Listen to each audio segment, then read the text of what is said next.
श्री पांडुरंगार्पणमस्तु. पुंडलिकावरदारी विठ्ठल श्री ज्ञानदेव तुकाराम गोपाल कृष्ण भगवान की जय. श्रीधर स्वामी महाराज की जय. जैसा प्रभंजन जलदा जळा पुरुषार्थी विदोरे तात्काळ तैसे कौरवाचे दळ केले विकळ शरपंथे. त्यावेळेस काय झालेलं आहे, दुर्योधन आपला पराक्रम जाऊ लागले व कुणावर 90 बाण सोडलेले आहेत. त्या ठिकाणी कुणावर 50 धर्मराजाला खीळ केलेला आहे सर्वाला. त्या प्रकारे जशा प्रकारे म्हणले ही जर चमकावी तशा प्रकारे पार्थ म्हणजे अर्जुन त्या कुणासमोर दुर्योधनासमोर आलेला आहे आणि सर्व पांडव दळ जर्जर करून टाकलेला आहे. प्रगटला केवळ कृतांत तैसा पुढे आला औरकोदर सुत अष्टचक्र जयाचा रथ किंवा पर्वत. जसा म्हणले काळ आणि कृतांत प्रगट व्हावा तशा प्रकारे म्हणले घटोत्कच नावाचा भीमाचा पुत्र त्याच्या रथाला 8 चाक होते. असा असणारा अकराळ विक्राळ कुठं आलेला आहे, त्या ठिकाणी दुर्योधनाच्या समोर आलेला आहे. जो घटोत्कच भयानक वदन आरक्त ध्वज अग्रत्र चिन्ह त्याची गर्जना ऐकून कौरव दळ दचकले. घटोत्कच म्हणजे त्या ठिकाणी राक्षस हिडिंबीपासून झालेला भीमाचा पुत्र. त्या ठिकाणी म्हणले भयानक असं असणारं त्याचं शरीर होतं.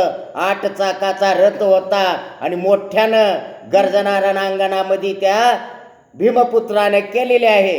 एक म्हणती आला काळ ग्रासील हाव घेदळ सौगे राक्षस सेना प्रबळ भयानक न लक्षवे. त्यावेळेस कौरव त्या ठिकाणी पांडव सैन्यातले म्हणले कौरव सैन्य घाबरून गेलेले आहे. म्हणू लागलेले काळच आला म्हणले आपल्याला या ठिकाणी खलास केल्याशिवाय म्हणजे ग्रसन केल्याशिवाय राहत नाही असं त्या ठिकाणी बोलू लागलेलं आहे. आणि त्याची म्हणले राक्षस सेना अतिशय अद्भुत होतं. ती रात्रीचं युद्ध होतं. राक्षस म्हणले की रात्री त्यांची माया जास्त चलत असते. घटोत्कच सोडी देशर ते चपले समान अनिवार लक्ष्मीकांत संचरती विखार विरांगी जे विरुतते. त्या ठिकाणी मग घटोत्कच म्हणले अतिशय चपल रीतीनं त्या ठिकाणी बाण सोडू लागले. तशा प्रकारे म्हणले बाण कसे घुसू लागलेले आहेत तर वारुळामध्ये साप जसे घुसतात तशा प्रकारे म्हणले प्रत्येक वीराच्या शरीरामध्ये ते बाण लागू लागले आहे. ऐसे देखून अद्भुत त्यावरी धावला गुरुसुत तीक्ष्ण सायक एक शत घटोत्कचावरी टाकेले. असं बघितलेलं आपलं सैन्य जर्जर होऊ लागलेलं आहे. कोणी गुरुसुत असणारा अश्वस्थामानं बघितलेला आहे. आणि त्याने म्हणले काय तर आपल्या धनुष्यातून त्या ठिकाणी म्हणले 100 बाण त्या ठिकाणी सोडलेले आहेत.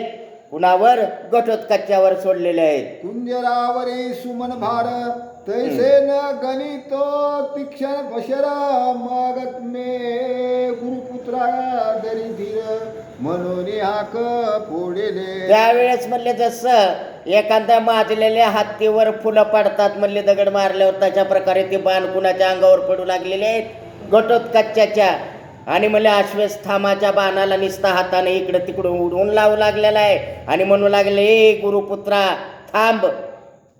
काल दंडवत 70 बाणी भीमात्मजे खिळता द्रोणी तो घटोत्कच पुत्र ते क्षणी अंजनी परवा पाधावला. त्यावेळेस काय झालेलं आहे तर अश्वस्थामावर म्हणले त्या ठिकाणी 90 बाण सोडलेले आहेत कुणी घटोत्कचानं.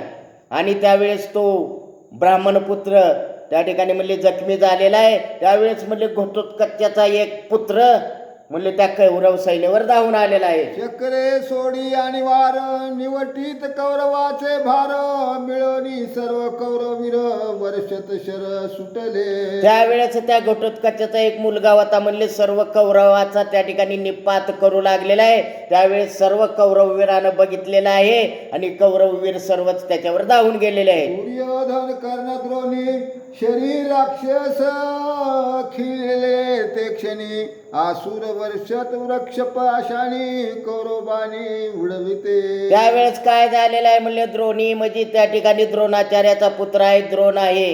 आणि त्या ठिकाणी कृपाचार्य आहे. कर्ण आहे या सर्वाला कुणी भेदलेला आहे तर घटोत्कचाने राक्षसी मायावी विद्या म्हणले त्या ठिकाणी केलेले आहे. सर्व बाणाने सर्व कौरववीर खिळखिळून टाकलेले आहेत. करणे अद्भुत सोडोनी शरा छेदिले अंजनी परव्याचे शिर कौरव दळी आनंद थोर की महावीर घटोत्कचाचा मुलगा अंजनी परवा होता म्हणले.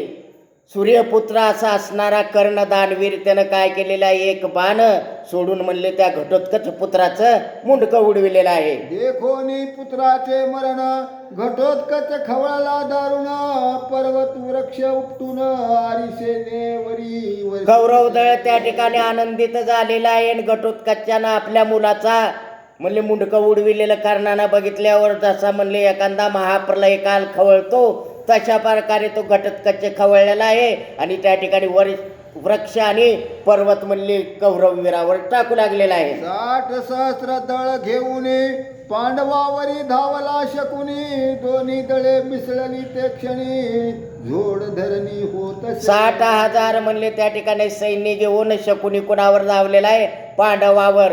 सर्व सैन्य एकमेकात मिसळलेला आहे आणि त्या ठिकाणी युद्ध घनघोर चालू आहे. होत युद्धाचे घनचक्र